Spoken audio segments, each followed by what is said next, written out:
cadaalad lagu dhaqo inaan noqon militaris isagu kala ku hogaamiyo maxkamadda ay noqoto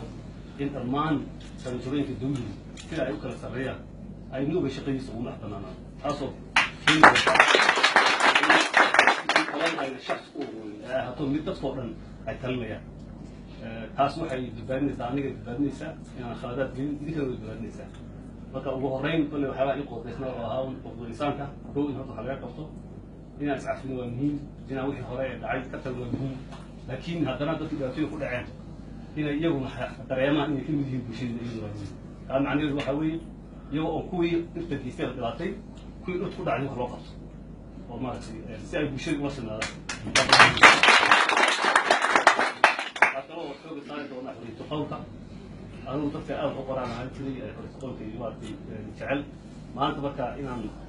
gruubkii noocaas ahaa aan xorriyaddooda usii kordhiyo ayaan diyaar u ahay qof kastaa innagu waxyaala dunida u naqaan dacaayad baa jira laakiin dunida kale industry ah lagu shaqaysto maraykanka iyo ingiriiska iyo qofku inuu madaxda faalleeyo oo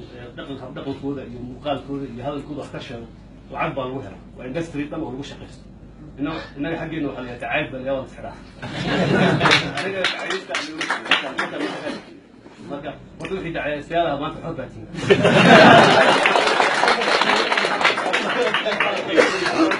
waxaa rabta marka hadli kartaan laba qodob baan la ogolayn oo sida qawaaniinta adduunka iyo waddankaba ah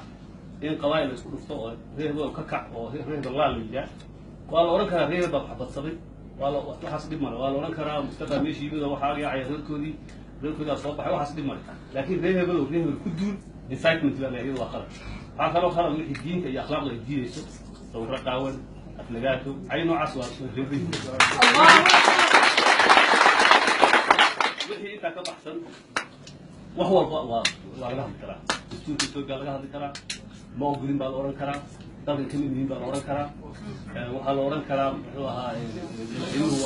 waa saasaa la odhan karaa shaksiyadiisa laga hadli karaa qofkii ay dambigiisu gaarsiiyo inuu dhaafo waxaa ku saabsan madaxweynaha iyo saaxiibadii iyo wasiirada isaga u taalla bulshada kaaga qabato dawladda u xakaman mayso bulshadaa qabanaysa laakiin dawladdu ma odhanayso sharti madaxweynaha ku xadgudubtay afrikaanka inta badan isku xidha waxaas waa ogtihiin marka madaxweynuhu dadku la mid yahay